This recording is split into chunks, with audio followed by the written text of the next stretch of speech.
Welcome to this explainer. I am absolutely pumped to have you guys here today because we are setting the stage for a seriously cinematic tactical deep dive.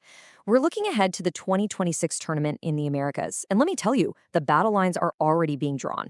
Today, we're focusing laser tight on the sheer tactical warfare waiting for us in groups A and B. We're going to break down the systems, the structures, and the raw data that'll decide who survives the group stages and who's packing their bags early. So, think about it. Two groups, 8 totally distinct tactical setups. Who is actually going to conquer the Americas? We've got host nations running on pure hometown adrenaline. We've got these incredibly pragmatic European veterans. And we've got teams that are just desperate for redemption. It's a massive clash of football and cultures, and honestly, the stakes couldn't be higher. Let's not waste a single second. All right, Section 1, Group A, Clash of Styles. Group A is just a fascinating quadrant of completely opposing football philosophies. If you love seeing pure rhythmic possession matching up against direct physical brawlers, well, you're in the right place. Let's kick things off with a team bringing a monumental advantage, Mexico and the Azteca Fortress. Imagine having to play in the suffocating 1 p.m. afternoon heat combined with the extreme altitude of the legendary Estadio Azteca.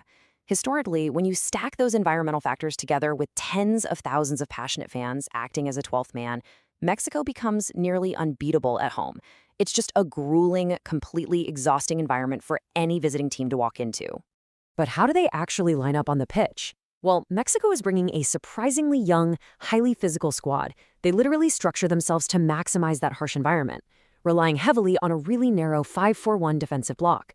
They're totally fine sitting deep, absorbing pressure, and utilizing some deadly set-piece routines. They aim for these tall, commanding players in the box, like Johan Vazquez.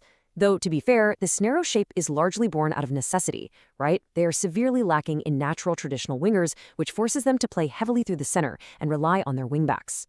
And here's where those contrasting styles really collide head-on. South Africa versus Czechia. On one side, South Africa brings this incredibly entertaining front-foot attacking flair. They want the ball, they want to take you on with 1v1 dribbling, and they attack with just pure pace. Now, contrast that directly with Czechia. They are deploying a highly physical, direct, and cross-heavy low block. They really don't mind sitting back and letting South Africa have the ball, just absorbing all that flair and waiting for the absolute perfect moment to strike. Which brings us to this massive number. 3. Why does 3 matter? Because Czechia produces the 3rd highest number of crosses in all of Europe. That is literally their bread and butter. Since they lack a highly technical, ball-playing midfield, they just bypass the center of the pitch entirely. They funnel the ball wide and launch it into the box, relying heavily on clinical target men and set pieces to do their damage. It's pragmatic, it's brutal, and you know what? It is highly effective. Rounding out Group A, we've got South Korea. Under manager Hong Ming-bo, they play a very technical, possession-heavy game. They want to dictate the tempo, keep the ball moving, make you chase shadows. But there's a glaring weakness in their system, a critical lack of recovery pace and defense. While they're brilliant on the ball, when they lose it, their aging backline really struggles to get back in transition. And that leaves them incredibly vulnerable to teams with tricky, explosive wingers who can exploit those wide-open spaces on the counterattack. Okay, moving right along to Section 2, Group B, Pressing and Pragmatism. If Group A was a clash of styles, Group B is where raw, chaotic intensity meets deep veteran pragmatism. It is going to be an absolute dogfight. Leading the charge of that intensity is Canada. Under manager Jesse Marsh, Canada operates this relentless, high-pressing vanguard. They just want to suffocate you. They utilize explosive wing pace and rapid ball recovery to win possession high up the pitch. And remember, they're a host nation too, so they're going to be driven by this massive stadium-shaking momentum from the very first whistle. But all that aggression definitely comes at a cost. 4. In their last 10 matches leading up to this analysis, Canada received 4 red cards. That is a staggering statistic. It perfectly illustrates the dangerous indiscipline that inherently comes with their highly aggressive, high-risk style. They are walking a razor-thin line between absolute tactical dominance and completely self-destructing. So what happens when that raw Canadian intensity meets absolute tactical maturity? You get the Canada versus Switzerland matchup. You have Canada's high-flying chaos going right up against Switzerland's unparalleled experience. The Swiss boast this incredibly fluid midfield that's completely used to rotating under heavy pressure. They're not going to be rattled easily by Canada's press. They'll simply try to pass right through it. However, Switzerland does have a known limitation, which we call the Tier 1 ceiling. It's a fascinating reality, actually. When Switzerland plays lower-tier teams, they dominate them defensively. They shut them out completely. But historically, when they face elite Tier 1 opposition, like the true heavyweights of the tournament, their aging, slower backline tends to crumble under elite pace and relentless pressure. They are incredibly solid, right up until they suddenly aren't. And the drama in Group B doesn't stop there. Consider this juxtaposition: Bosnia's veterans versus Qatar's redemption. Bosnia is bringing a highly physical, foul-heavy veteran squad. I mean, this is a team so gritty and determined, they actually knocked out Italy in the qualifiers.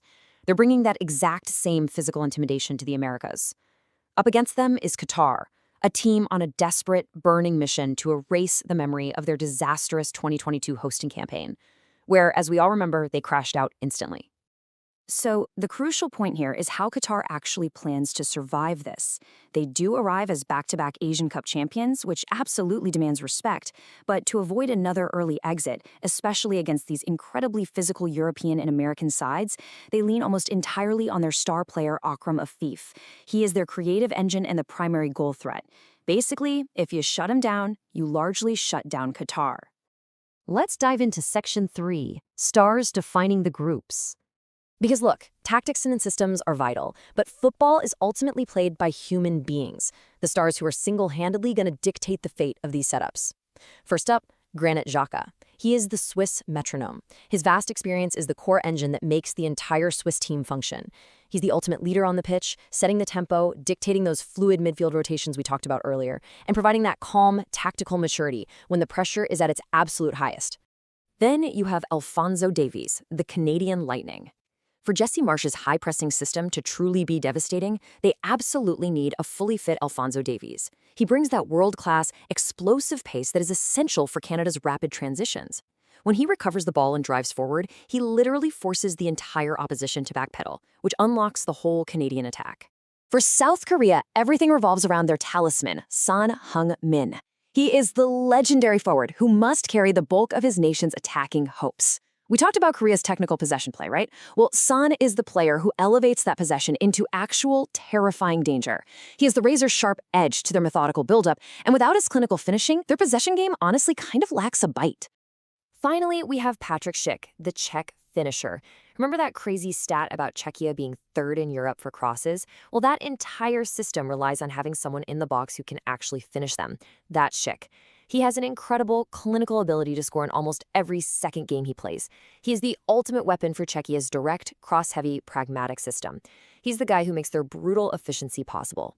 And that leaves us with this final, provocative thought. We've seen the suffocating heat of the Azteca, the relentless high press of Canada, the pragmatism of the Swiss and the Czechs, and the flair of South Africa. As these clashing philosophies step onto the battlefield of the Americas, who dictates the terms of engagement? Which tactical system is going to hold strong, and which one will break first under the crushing pressure of the 2026 World Cup? Keep these tactical blueprints in your mind as the tournament unfolds, because this warfare is going to be absolutely relentless. Thanks for joining me on this explainer, and I'll catch you guys on the next deep dive.